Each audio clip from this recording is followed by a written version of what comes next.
En la agenda informativa aparece Milei con dos temas.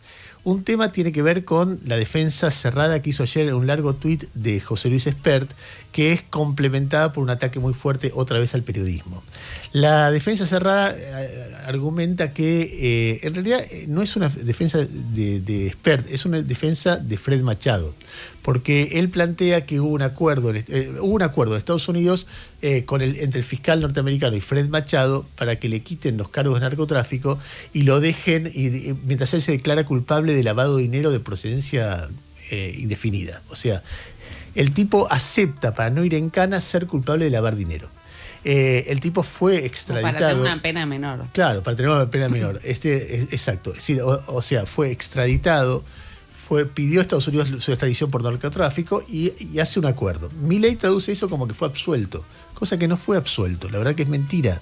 Y retuitea 1000 veces Espert fue absuelto, ni siquiera Espert estaba discutido en ese caso.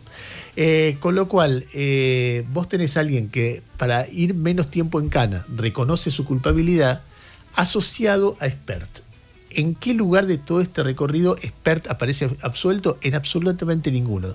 Pero él retuitea, como es la repetición, decenas y decenas de posteos donde dice Espert es absuelto, mate un periodista. Dice el 95% de los periodistas lo desprestigiaron, lo ensuciaron, y ahora ¿qué van a hacer ahora que fue absuelto? Ni el 95% lo ensució. Hay un hecho muy concreto, un aporte de $200.000 probado de este hombre que confesó culpabilidad a Espert. Ese tema fue negado y después desmentido y después confirmado por el propio Espert, que cada vez que hablaba se pisaba la cola todo el tiempo, y finalmente él se lo cargó. O sea, el periodismo en este caso lo único que hizo es algo virtuoso, que es contar que había ese aporte de $200.000 y pedir que lo explicara.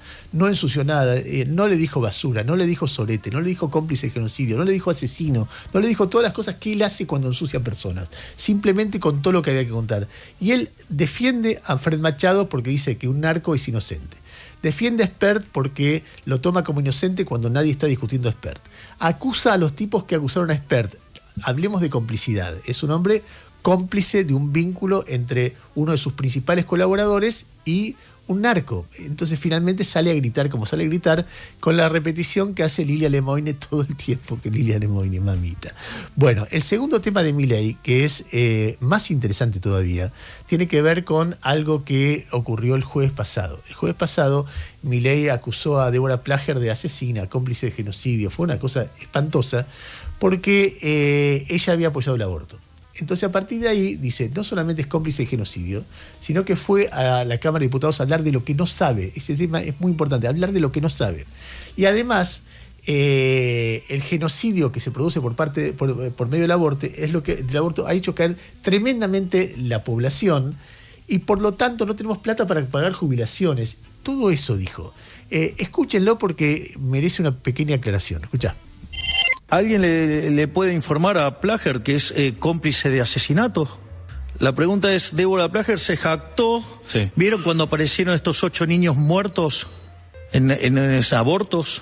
Sí, en la clínica. Con niños de 7 a 8 meses. Clínica sospechada de trata en una investigación, sí. Bueno, digamos, ella se enoja con el jurista que defendía eso. ¿Y qué es lo que cuenta ella? Que ella fue al Congreso a defender la ley. La ley del aborto. aborto. Sí, claro. Entonces mi pregunta es... Pero claro... Que no, porque estas son cosas bastante delicadas. Adelante. ¿Cuál es la formación de la señora Débora Plager en temas de biología, de ética, digamos, de bioética y demás, para ir a exponer en el Congreso a favor de una ley siendo solo una periodista? Es decir, está claro, ¿no? Digamos, el nivel de desproporción de su conocimiento frente a lo que fue a hablar, ¿no? Tenemos idea de la desproporción mayúscula del ego de esa mujer hablando de algo que no tiene ni la más puta idea. Y fue a defender eso. Vos necesitas una tasa de reproducción de 2, porque la mitad de la población son hombres, la mitad son mujeres. Entonces, si vos no tenés una tasa de 2 por mujer, tu población se empieza a caer. Bueno, uno de los que pasa en Argentina es que ese número se cayó brutalmente. Quiere decir que en temas de aborto Digo, la sociedad argentina hizo un desastre. Desastre, sí. Hizo un desastre para que vos tengas semejante caída en la tasa de reproducción. Vos hiciste un desastre. Digo, acá hay un genocidio. Bueno, la señora Plager es cómplice de eso.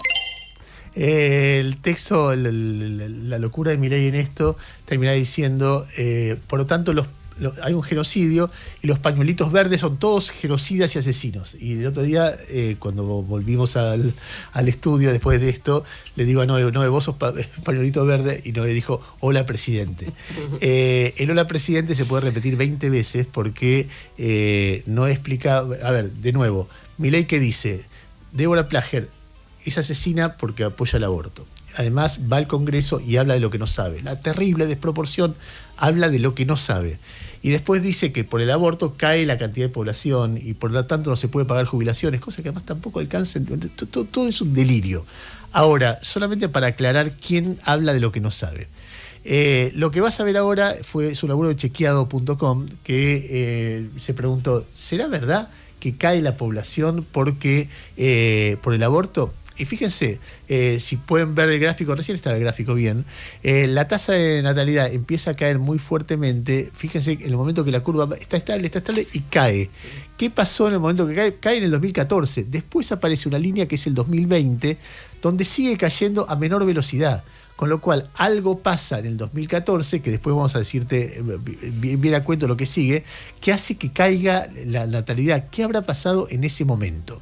Hay todo tipo de discusiones, ninguna tiene que ver con el aborto, porque el aborto fue el 2020, la tasa de natalidad es un dato tan elemental que Milei lo omite, no sé si lo ignora o miente y lo omite deliberadamente. En cualquier caso está hablando de algo que no sabe. Lo que muestra es que la que habla de algo que no sabe no es Débora Plager, sino Milei. Pero justo quiso el mundo, la idea, la vida, que al día siguiente que habló Milei, el Financial Times de Londres saca un informe sobre cómo evoluciona la tasa de natalidad en el mundo en los últimos años, y le pasa lo mismo que en la Argentina. Ese momento, los que están viendo YouTube lo van a ver, que cae vertiginosamente, es el 2014, 2015, en muchos países, y en ninguno de esos países se aprobó el aborto en ese momento, se había aprobado mucho antes, en algunos, y en otros no se aprobó. Con lo cual, es evidente que la influencia del aborto en la tasa de natalidad no parece como un elemento significativo, pero no es que es evidente, es demoledor. ¿Qué dice el Financial Times? Se pregunta si no es el smartphone el culpable. Es decir, si el hecho que todo el mundo esté mirando los celulares haya hecho que todo el mundo dejara de coger y entonces dejara de tener hijos. Otras personas te dicen, bueno, como dijo Noel el otro día, en la Argentina influyó mucho los programas de prevención del embarazo adolescente. Otras personas te dicen, mirá, no es de ahora, vos estás viendo el 2014, si haces la serie mucho más alta y lo pones desde el principio del siglo, vas a ver que en el mundo occidental cae permanentemente. ¿Por qué? Porque cambió la sociedad, porque hay preservativos, porque hay anticonceptivos, porque las mujeres decidieron salir, por suerte, a ser profesionales, y entonces la decisión de tener un hijo tras otro, la religión dejó de jugar un rol fundamental en la vida de las personas. O sea, en medio de todo esto, tal vez el aborto, habría que demostrar que la legalización del aborto genera más abortos que lo que había antes. Tampoco está demostrado eso. Antes eran abortos clandestinos y ahora son abortos legales. Pero eso no quiere decir que haya más abortos. Quiere decir que haya más abortos legales y menos clandestinos. Lo que a priori está bien, no que haya menos chicos que nacen. Entonces, en Milei se junta una acusación que es ridícula a Débora Plager, justo el día además que la Corte Suprema norteamericana aceptó o dio una corte muy conservadora que se pueda acceder a píldoras por vía de correo. Segundo, acusa de asesina a ella cuando es evidente que es un debate recontra complejo que no se define entre ver quién es asesino o no, sino que es mucho más delicado y sofisticado. En segundo lugar, cosa que está horrible lo que hizo con Débora Plager. Segundo, él dice que ella habla de lo que no sabe, que es tamaña responsabilidad. El que habla de lo que no sabe justamente es él, no ella. Y tercero, explica que un fenómeno que no es el que se produce y atribuye a la caída de las jubilaciones que hay más abortos, que no está probado. O sea, todo es un berenjenal de una mente que no tiene idea de lo que está hablando. Pero como grita, y como es el presidente, parece que es serio. En fin, el mundo Milei, yo cuando leía lo de Marina del Poyeto, La Argentina está teniendo recursos que le podrían ayudar al gobierno a salir del brete que tiene. Tienen que pensarlo, tienen que aceptar. Lo que pasa es que hay un momento que yo me lo pregunto todo el tiempo. ¿En qué momento la mente de Milei empioja todo? Porque el gobierno no debería estar a este punto de desprestigio. Hay un elemento de locura, de fanatismo, de dogma que lo ha llevado hasta acá en la manera en que arma el plan económico. Ahora, de ahora en más, podría tener solución esto. Lo que pasa es que si lo que vos ves es lo que ves de Milei y el puterío que yo venía a ir a unir la línea de punto y proyectás y no da bien, y qué sé yo, veremos cómo se desarrolla. Hay, por supuesto, otras noticias.